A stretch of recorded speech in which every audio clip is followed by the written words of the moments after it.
I always thought midnight on New Year's Eve was for champagne and kisses. I was wrong. That moment, in my own living room, became about ultimatums. They say the walls of a home keep memories. My walls kept a conspiracy. My husband did not just break my heart, he tried to steal my future. He forgot one thing. I am the one who always reads the fine print. My name is Eliza Monroe. I am 32 years old, and I am, or perhaps was, a master of seeing patterns. As a senior data strategist, I am paid to find the signal in the noise.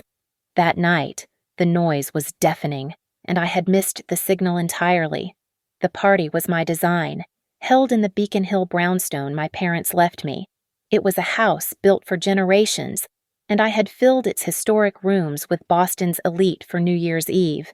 The air was thick with the scent of pine from the garlands and the sharp, celebratory smell of expensive champagne.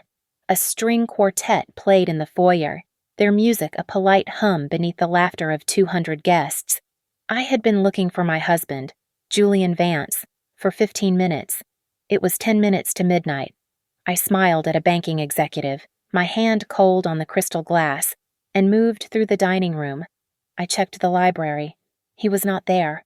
A small, cold knot tightened in my stomach. Julian loved to hold court, but his absence as the countdown approached was strange. This was his favorite moment, the peak of the social calendar he relished so much. I reached the grand staircase just as the grandfather clock in the hall began its heavy, resonant chime. Midnight. The noise from the main living room swelled shouts, laughter, the pop of more corks, and then, abruptly, it stopped. A family friend, someone I had known for a decade, had silenced the music. I stepped onto the threshold of the living room. The air was suddenly still, suffocating. Every eye was on the fireplace. And there he was, Julian. He stood tall, his hand resting on the marble mantel, looking every bit the charismatic man I had married. Beside him stood Chloe, an old family friend, a woman I had always found unsettling, like a picture slightly out of focus. She was glowing, her hand placed protectively on her stomach. Julian, seeing the room's attention captured, lifted his champagne flute. He tapped the crystal with his ring. The sound, a high, clear ping, cut through the silence. "I have an announcement," he said, his voice ringing with a practiced, joyful tremor. "A wonderful way to begin the new year. New year, a new life." He paused, smiling at Chloe. She smiled back, a look of pure adoration that was meant for the entire room to see. "Chloe and I," Julian continued, "are having a baby." For a single, suspended moment, I could not breathe. The world went silent. Then the room exploded. It was not the sound of shock or confusion. It was cheering, genuine. Thunderous applause and happy shouts erupted from all corners. Before I could move, Julian's parents, Marcus and Eleanor Vance, rushed forward. They did not look at me. They pushed past me, their faces split in wide, joyful grins, and enveloped Chloe in a tight embrace. Eleanor was crying tears of happiness. I stood in the doorway, a statue in my own home. The data points were finally connecting, forming a picture that was grotesque and undeniable. I was the only person in a room of 200 who was not smiling. I was the only one who did not know. This was not an accident. This was not a confession. This was a performance. The timing, the audience, the public nature of it was all designed. They wanted me humiliated. They wanted me to break, to scream, to cry, to make a scene in the very house that bore my family name. The blood in my veins turned to ice. The noise of the celebration, the laughter, the congratulations being heaped on my husband and his mistress, faded into a dull roar. I felt nothing, no tears, no anger, only a sudden, terrifying clarity. My mind, the analytical engine I relied on, simply processed the facts. I did not say a word. I did not run to him. I did not look at anyone.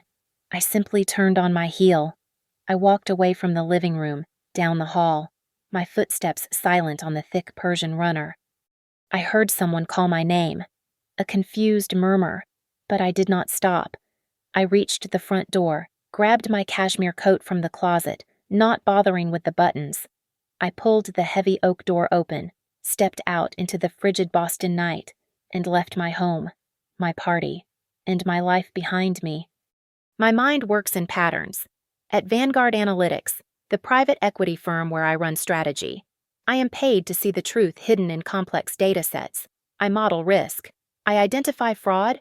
I can look at a company's financials and pinpoint, down to the decimal, the exact moment the executive team started lying.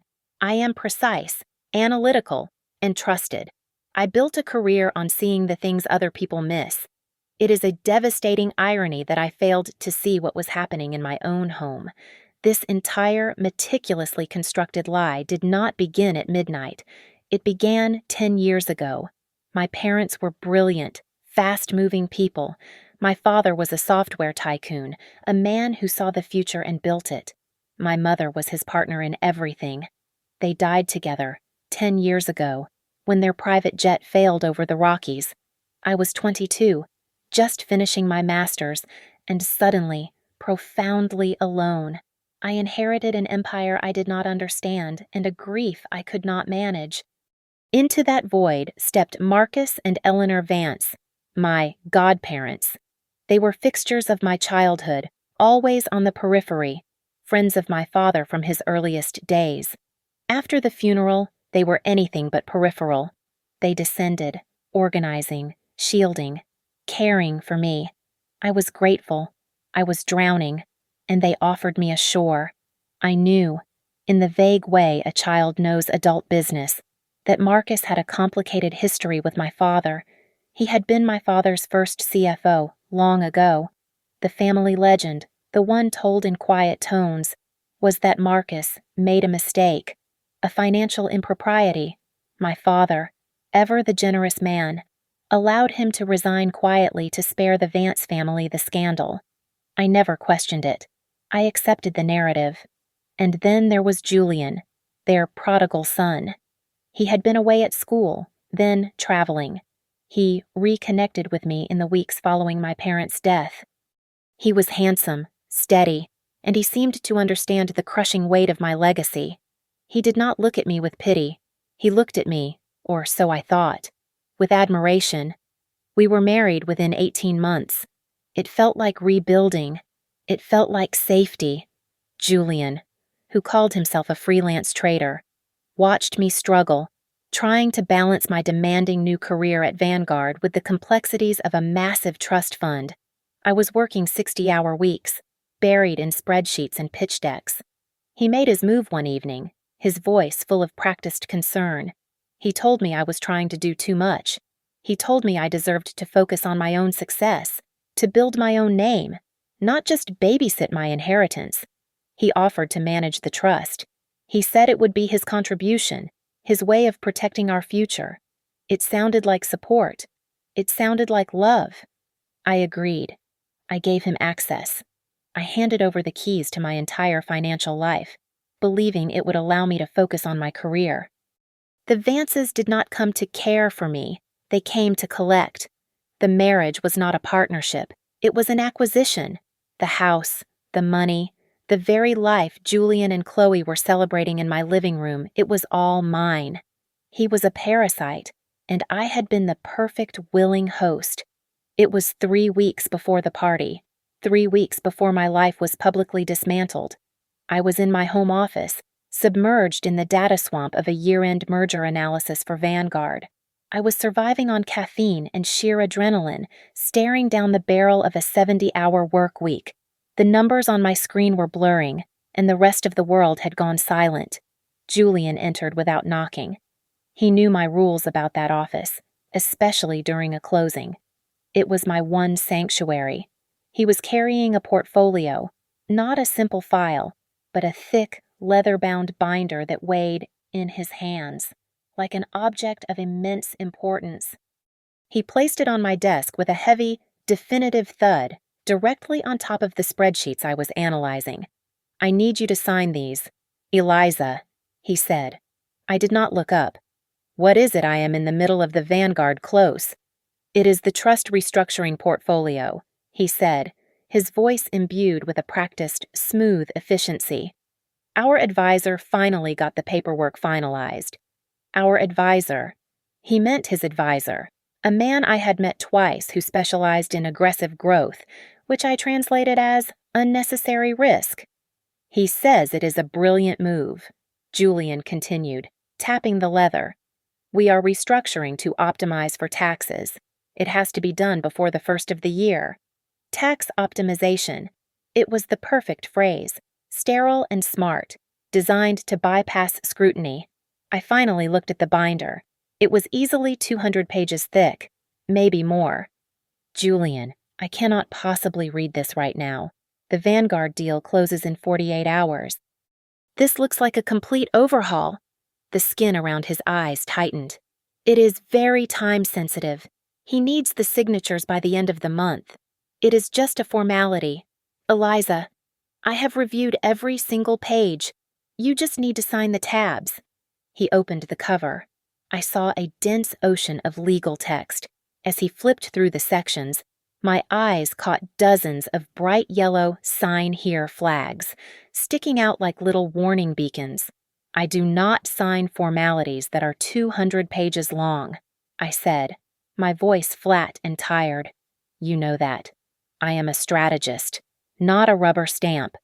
There it was, the clench, a tiny, pulsating muscle in his jaw, just below his ear. It was a micro-expression I had seen before, one I had always misinterpreted as frustration with my meticulous nature, with his work-obsessed wife. He saw the look on my face and his expression softened instantly, the mask sliding back into place. "Fine," he sighed, a portrait of exasperated patience. "Fine, of course. I know you are busy. I was just trying to get this handled for us, to protect our future." He was pressuring me, using the Vanguard deal against me, assuming I would take the path of least resistance. But the deadline at Vanguard was real, concrete, and worth millions to my firm. This was not. "I will look at it after the holidays," I said, my voice final. I closed the heavy binder. "When this deal is closed and the bonuses are calculated, I will have the time to give it the attention it deserves." I stood up, took the portfolio from my desk, and walked to the wall. I pushed aside the 19th century landscape painting, revealing the flat, gray steel face of my private safe. I spun the combination dial a sequence of numbers only I knew and pulled the heavy door open. I placed the binder inside and shut it with a solid, metallic thunk. I turned back to him. Julian was not looking at me. He was staring at the painting, staring at the safe hidden behind it. His disappointment was a physical thing in the room, a cold wave of energy. He had expected a fight, perhaps, or an exhausted signature. He had not expected an obstacle. "All right, Eliza," he said, his voice hollow. "After the holidays." Now, hours after midnight, the memory of that moment is not a memory. It is a grenade. That clench in his jaw was not impatience. It was panic. Time-sensitive. He did not need those papers signed before the new year for tax purposes. He needed them signed before the party. He needed them signed before he stood by the fireplace and announced his new life. He needed my signature to legally transfer the bulk of my assets, the core of my inheritance, into holding companies he controlled. He was not trying to optimize the trust. He was trying to empty it. The realization hit me with the force of a physical blow. I had been standing at the edge of a financial abyss, and the only thing that saved me was a year-end merger. I had, by sheer dumb luck, locked my own execution warrant in a steel box and told the executioner I would get to it later. The cold of a Boston January is not just a temperature, it is a physical assault. I walked for miles. The wind whipped off the Charles River, cutting through my cashmere coat and the silk of my evening gown. But I welcomed the pain. It was clarifying. It was the only thing that felt real. My heels clicked against the frozen pavement of Charles Street, a rhythmic, solitary sound that replaced the roar of the party I had left behind. My phone, buried deep in my clutch, had been vibrating incessantly since I crossed the threshold of my front door. It was a manic, buzzing heartbeat against my palm. Finally, under the harsh yellow light of a street lamp near the river, I pulled it out. The screen lit up with a cascade of notifications, all from Julian. Eliza, where are you? Pick up the phone. It was a joke. Just a joke. You are making a scene by leaving. Everyone is worried about you. Please, come back. You are overreacting. I stared at the words. It was a joke. He was rewriting reality in real time.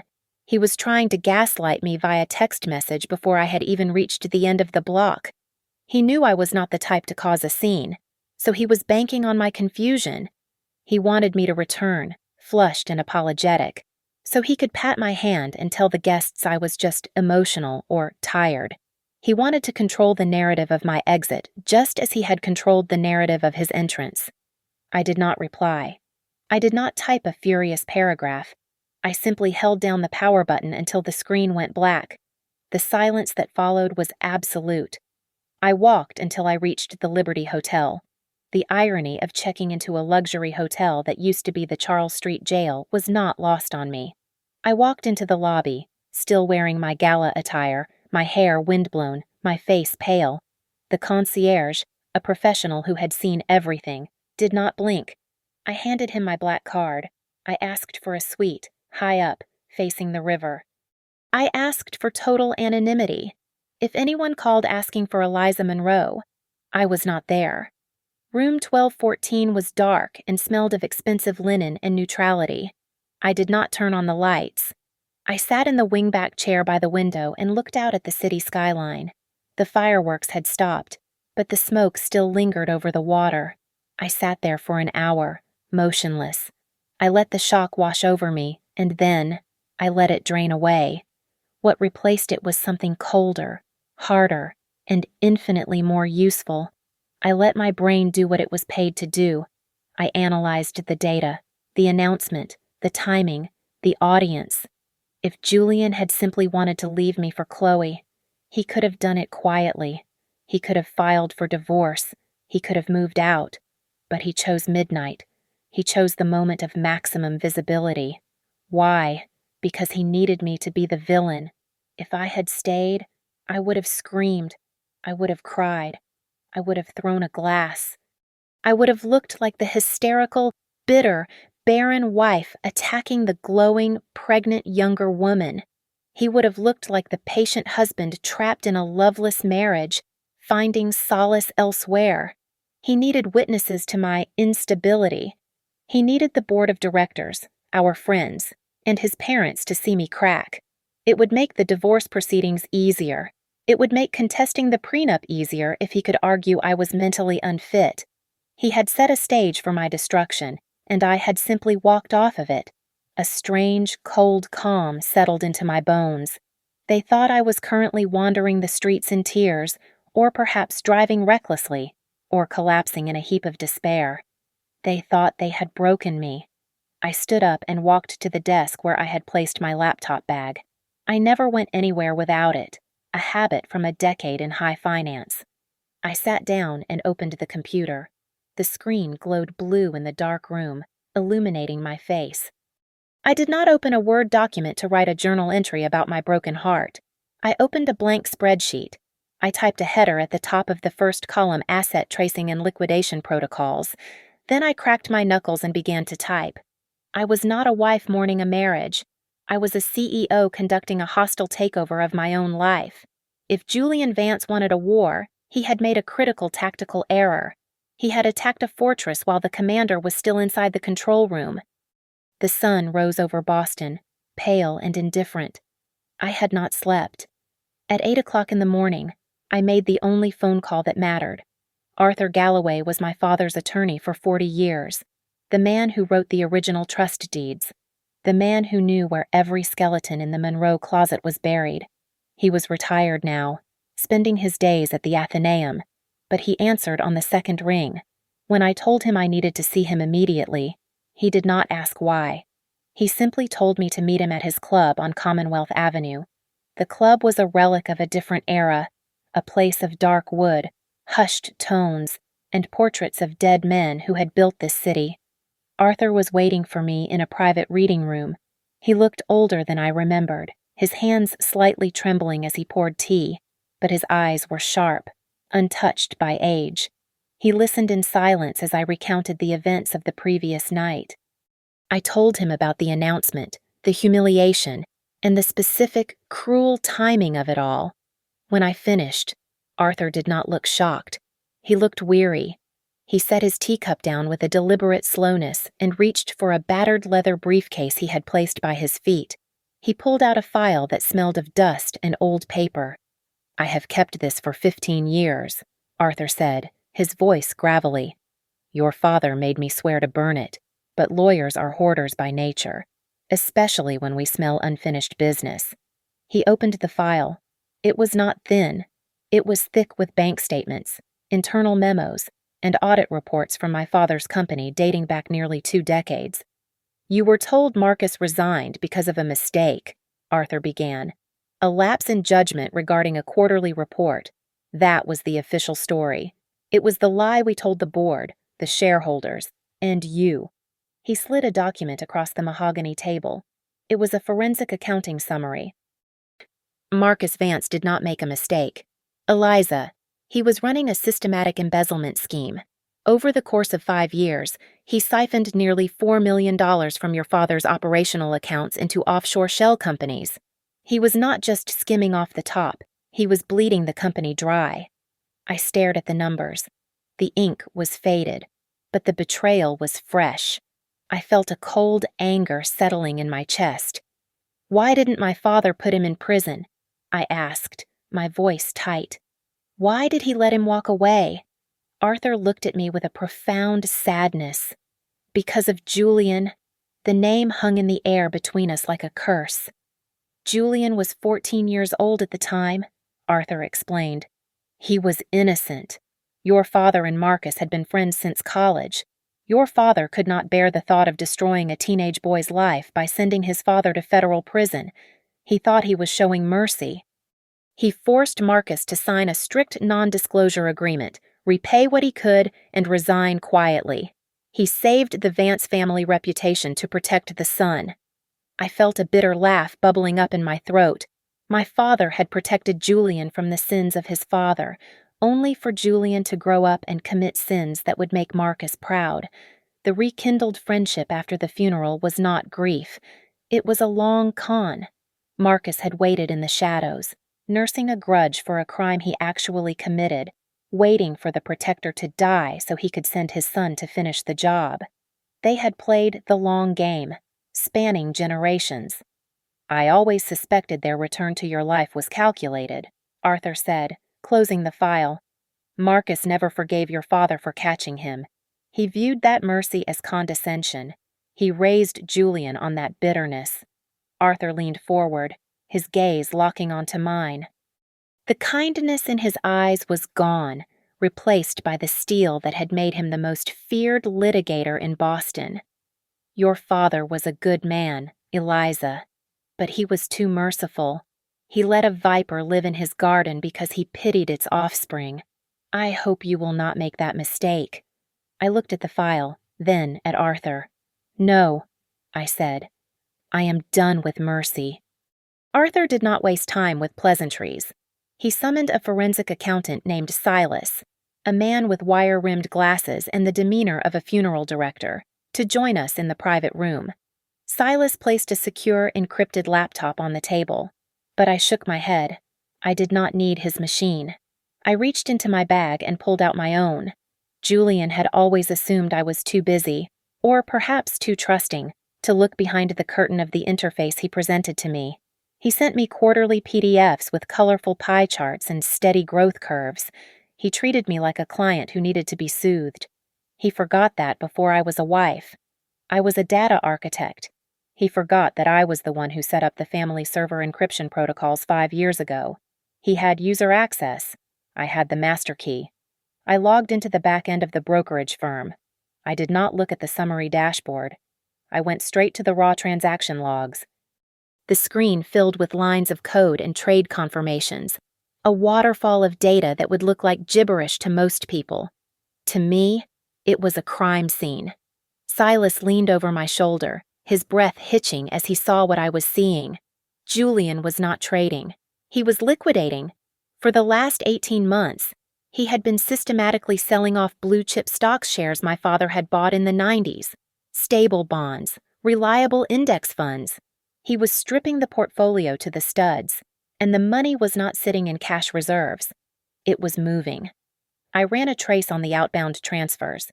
The money was flowing into 3 specific entities: Orion Holdings, MV Capital, and Phoenix Ventures. They sounded legitimate, boring even. I pulled up the corporate registries for each one. They were shell companies, registered in Delaware with obscured ownership. But I dug deeper, cross-referencing the registered agent addresses with property tax records. There it was. The address for Phoenix Ventures matched a commercial warehouse in a dilapidated district of South Boston. The owner of record for that warehouse was not a corporation. It was Marcus Vance. The realization hit me with the force of a physical blow. Julian was not gambling the money away. He was funneling it directly to his father. He was taking the fortune my father built to resurrect the failed, mediocre business empire that Marcus had destroyed through his own incompetence decades ago. They were using my inheritance to paste over the cracks of their own failures. Then I found the second stream of money. It was a smaller tributary, but it was far more painful. I found a sub-account labeled simply as operating expenses. It was a slush fund. I scrolled through the line items, and my stomach turned. A lease payment for a luxury apartment on Newberry Street. Monthly payments for a leased Porsche Macan. Weekend charges at the Four Seasons in New York. Jewelry stores, designer boutiques. I did not need to guess who was living in that apartment or driving that car. He was financing his life with Chloe using my dividends.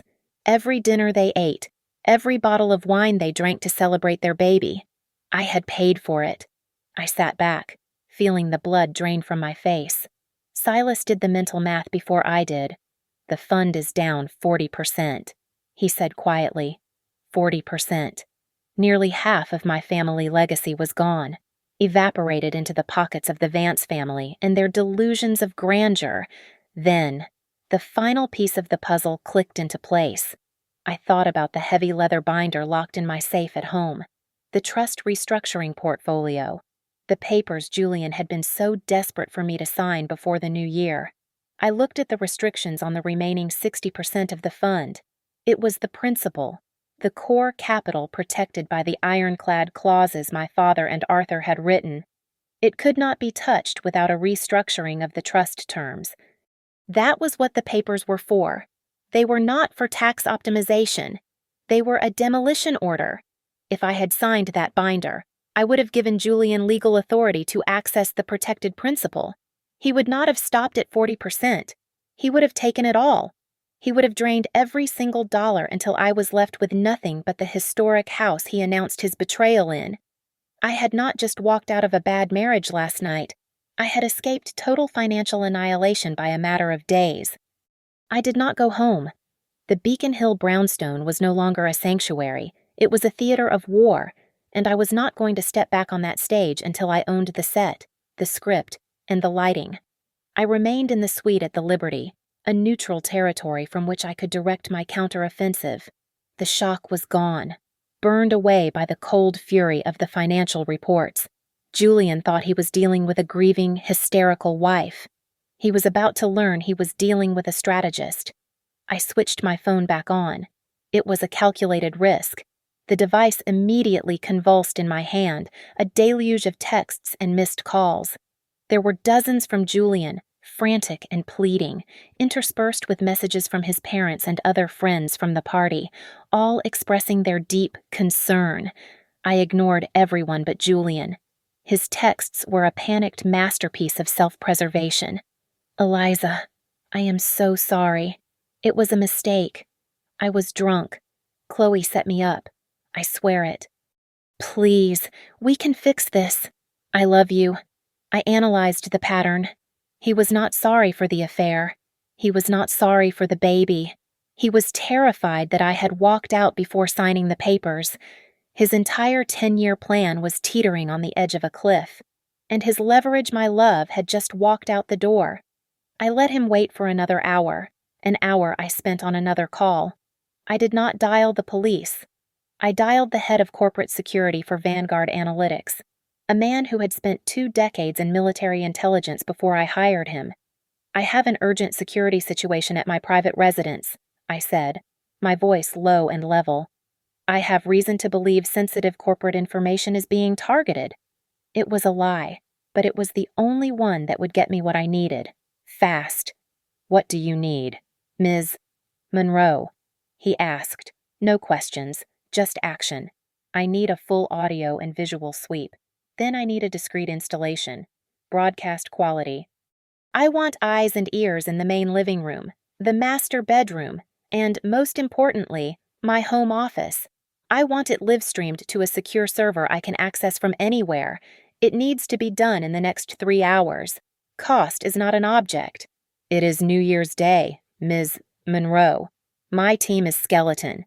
Then find the bones, I said. I need this done before sunset. He agreed. They would go in disguised as a high-end Wi-Fi upgrade team. While they worked, I composed my response to Julian. I needed to be the woman he expected me to be: broken, confused, and desperate to keep my marriage. I typed, I am at a spa. My world is shattered. I need time to think. Please do not find me. His reply was immediate, dripping with false relief. Of course, my love. Take all the time you need. I will make this right. I will fix everything. I waited until I received the encrypted confirmation from my security head system is hot. We are clear of the premises. Only then did I make the final call. I dialed Julian's number. I let my hand shake, just a little, as I held the phone. I practiced the tremor in my voice. Julian, I whispered, as if on the verge of tears. Eliza, thank God, are you safe? Where are you? The relief in his voice was sickeningly real. He thought his payday was safe. I am just so lost, I sobbed, a performance that would have shamed an actress. I do not know what to think. You said she trapped you.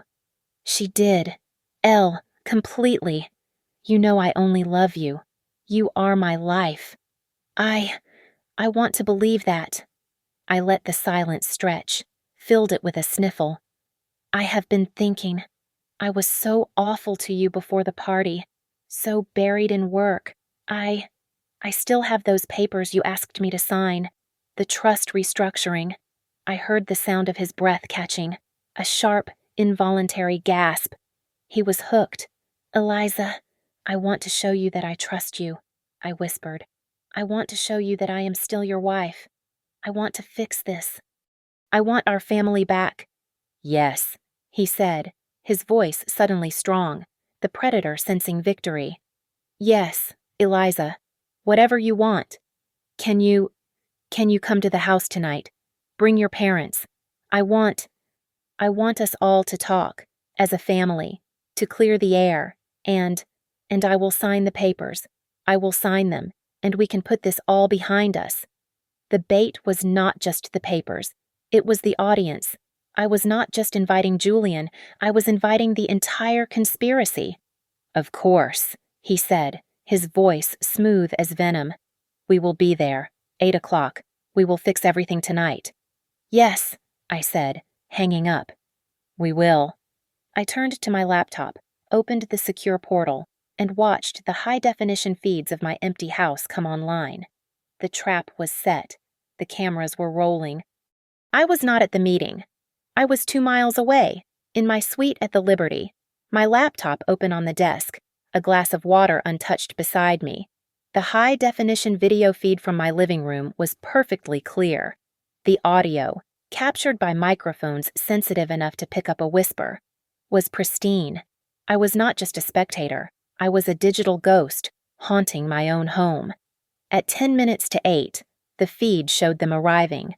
Julian, Marcus, and Eleanor. They did not look like a family coming to apologize. They looked like victors. Julian poured 3 glasses of my best scotch, the one reserved for my father's birthday. Eleanor, my godmother, kicked off her shoes and laughed, a high-pitched, triumphant sound that made my skin crawl. "She is utterly broken," Marcus said, raising his glass. He was standing by the fireplace, the exact spot where Julian had made his announcement. I knew she could not handle it. All that data, all those numbers, but she has no spine. "She will sign anything to keep her husband." "She will sign," Julian agreed, a smirk playing on his lips. "She actually offered. She wants to show me she trusts me. The poor, naive fool." "And she will," Eleanor cooed. "And by this time tomorrow, Julian, you will have control of the protected principal, the entire Monroe legacy, as it should have been." They drank to that. They were celebrating, not realizing their audience was one, and she was taking notes. Then the front door feed showed another arrival. It was Chloe. She let herself in, her face a mask of anger and anxiety. She stormed into the living room, her eyes wild. "What is this?" she snapped, looking at the celebratory Vances. "She called you, you told me she was having a breakdown. What if she does not sign? What if she brings a lawyer?" Julian's smile vanished. He looked at her with an annoyance that was chilling. "Chloe, darling, calm down. You will upset the baby. Do not tell me to calm down. Julian." She shouted, "That is our future. She is holding hostage." Marcus stepped forward, his expression turning cold. "Your future. You were a tool, my dear, a very effective one, I admit, but a tool nonetheless." Chloe stared at him, confused. What? What are you talking about?" And then, Julian revealed the masterstroke. He explained the real plan, not to me, but to his hysterical mistress, and I was the audience. "You did not actually think I was going to leave my wife for you, did you?" Julian laughed, a cruel, barking sound. "Eliza has the name. She has the house. You had the biology. We needed leverage. We needed a crisis." My blood turned to ice. "The plan was never to leave Eliza," Julian continued, explaining it slowly, as if to a child. "The plan is simple. We get her to sign the papers tonight, proving her trust in me. Once I have control of the principal fund, I will give you a very generous separation payment, enough to keep you comfortable." "Separation," Chloe whispered, her face ashen. "Of course," Marcus cut in. "You cannot possibly raise a Vance heir. You are unstable. In fact, after you give birth, we will use a small portion of Eliza's own money to prove you are mentally unfit. Julian will get sole custody of his son. We will be the ones who raise him. You will be a bad memory." Chloe looked like she had been shot, but the Vances were not finished. They were confessing to the room, to the ghosts, to the very walls. "This was always about the money. Chloe," Eleanor added, patting her hair. "That arrogant father of hers. Letting Marcus resign quietly. The humiliation. For 10 years, we have waited. For 10 years, Julian has played the part of the loving husband. And once the money is secure," Julian said, his eyes distant, "and your situation is handled, we will deal with Eliza, a woman who signs over her entire fortune after her husband announces a child with another woman. Well, that is not a stable woman, is it? It will be a tragedy. Her grief, her instability. She will need private care. A nice, quiet facility where she can be looked after. Permanently." I stopped breathing. They were not just going to rob me. They were going to erase me. Marcus beamed. He refilled his glass and raised it high. "After 10 long years," he boomed, "the entire Monroe fortune is finally ours." They clinked glasses.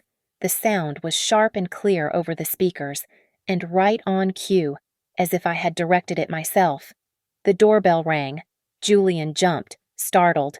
Then his arrogant smirk returned. He straightened his tie. "That is her," he said, moving toward the foyer. "Right on time. Everyone, look sad, look forgiving, and let me do the talking." From my laptop screen, I watched Julian walk to the foyer. It was a high-angle shot, capturing the top of his head as he paused in front of the door, adjusted his cuffs, and composed his face into a mask of loving, pained concern. He was the perfect portrait of a man about to be forgiven. He opened the door. He did not move. He did not speak. He just froze, his hand still on the doorknob, the fake smile collapsing from his face, replaced by a slack-jawed, gray-faced shock. It was not me. Standing on the threshold was Arthur Galloway. He was not in his club attire. He was wearing a severe, dark suit, his face carved from granite. Flanking him were two uniformed Boston police officers, their hands resting calmly on their belts. Beside Arthur, a thin man in a rumpled suit held a professional briefcase, his eyes sharp and scanning. Arthur stepped past Julian into the foyer, not waiting for an invitation.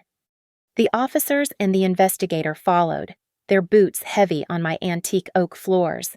From the living room, Marcus called out, "Julian, is she here?" When they saw who had entered, the atmosphere in the room, even through the speakers, changed from celebration to ice. Julian Vance, Marcus Vance, and Eleanor Vance. Arthur's voice was not the kind, gravelly tone of a retired counselor. It was the sharp, precise instrument of a litigator. "You have been served." He handed a thick, bound document to the still-frozen Julian. He then walked into the living room and placed 2 more copies on the coffee table in front of Marcus and Eleanor. "What is this?" Marcus blustered, standing up. "What is the meaning of this? Get out of this house." "I would advise you to read the first page." "Marcus," Arthur said calmly, "it is a civil suit, grand larceny, systematic embezzlement, conspiracy to defraud, and misappropriation of trust funds, among other things. This is ridiculous slander." Marcus was shouting now, his face turning a dangerous shade of purple. "The officers are here to keep the peace while this gentleman," Arthur said, gesturing to the thin man, "executes a court order."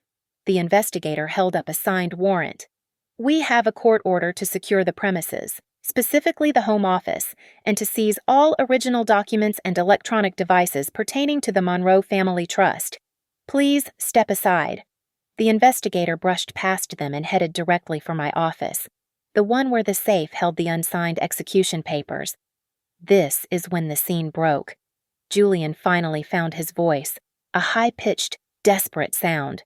"You cannot do this. This is our house, Eliza. They are doing this without your permission." Marcus lunged, not at Arthur, but at the investigator. "You will not touch that office."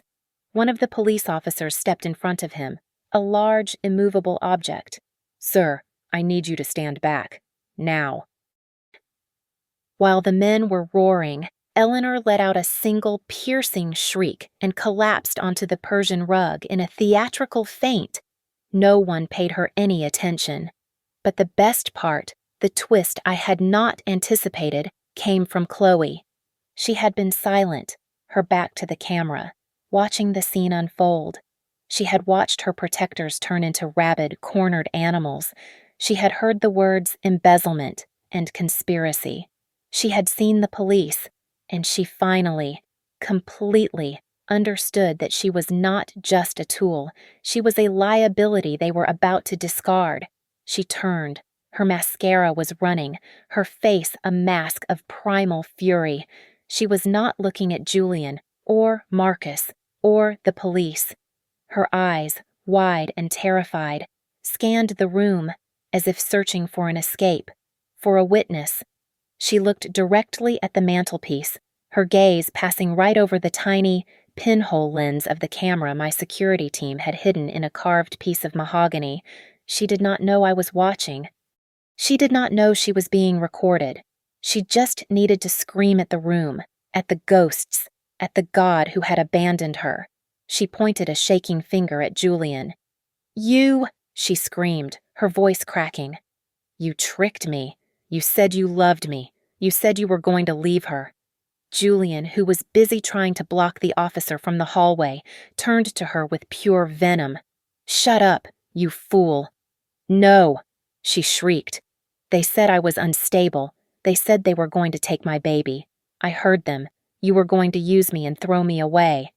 She looked at Arthur, at the police, at the camera she did not know was there. She was pleading her case to the world. "I will testify," she screamed at Julian, her voice echoing in the high-ceilinged room. "I will tell them everything I have, the texts. I have the bank records for the apartment. I will tell them every single thing you and your father planned." In that moment, Julian's accomplice became my star witness. I closed my laptop. I had seen enough. The trap had not just caught them. It had made them turn on each other. Checkmate. I waited until well after 2 in the morning, long after Arthur and the police had left. The adrenaline from the hotel room had faded, replaced by a deep, cold stillness.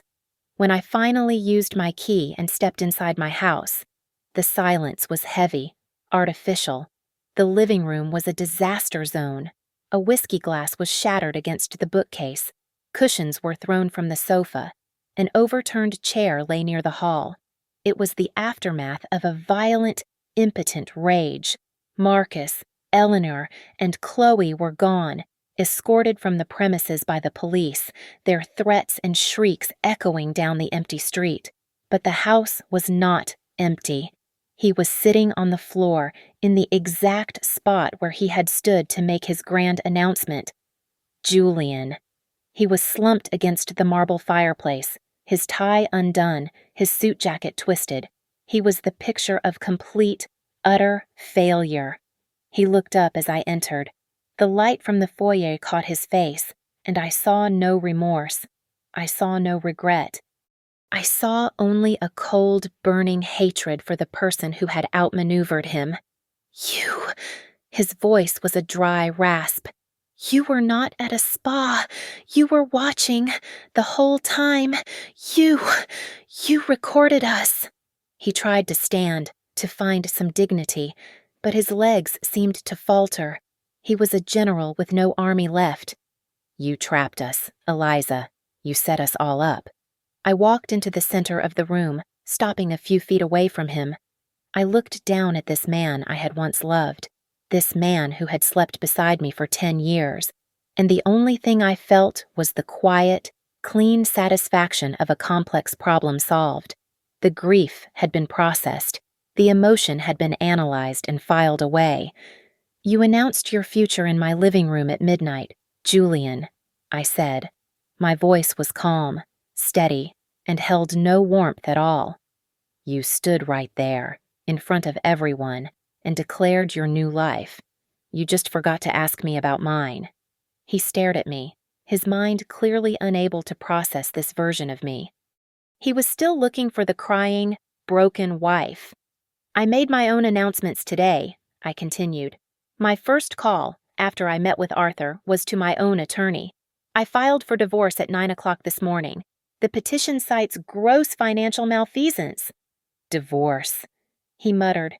He still did not understand. He thought this was a negotiation. And then I made a few more calls.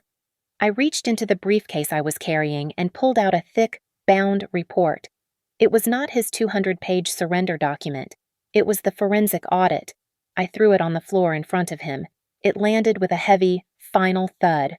"That is the complete record of your theft," I said.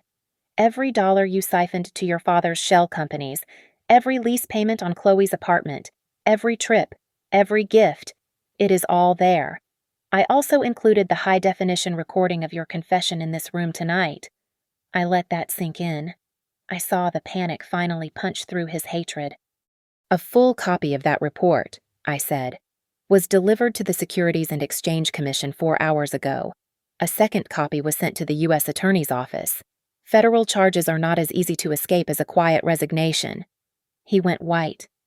"My father," I said, my voice dropping to a whisper. made the mistake of showing mercy. He covered up one embezzlement to protect your family from scandal. I am not repeating the same mistake. I turned and walked toward the hall. Get out! Eliza, wait! He pleaded, scrambling to his knees. The arrogance was gone, replaced by a sniveling, desperate panic. Please, Eliza, I have nowhere to go. They will freeze everything. My father. That is not my problem, I said, not looking back. You have 30 seconds to leave this house, or the officers I have stationed on the street will be more than happy to remove you for trespassing. I watched him scramble to his feet, a man suddenly terrified. He looked at me one last time, searching for the woman he married. She was gone. He stumbled out of the living room, past me in the hall, and fumbled with the front door. I followed him. I watched as he stepped out onto the cobblestones, a man who had nothing facing a future that he, Marcus, and Eleanor had truly earned. I closed the heavy oak door, and I turned the deadbolt. The sound of the lock clicking into place was a symphony. I was alone, in my house, in the silence, and for the first time in a decade, I was free. Thank you all for listening to my story. Please comment below and let me know where you are listening from. I would love to connect and share our thoughts. Please subscribe to the Lily Revenge Stories channel, like this video, and show your support by hitting that hype button so more people can hear this story.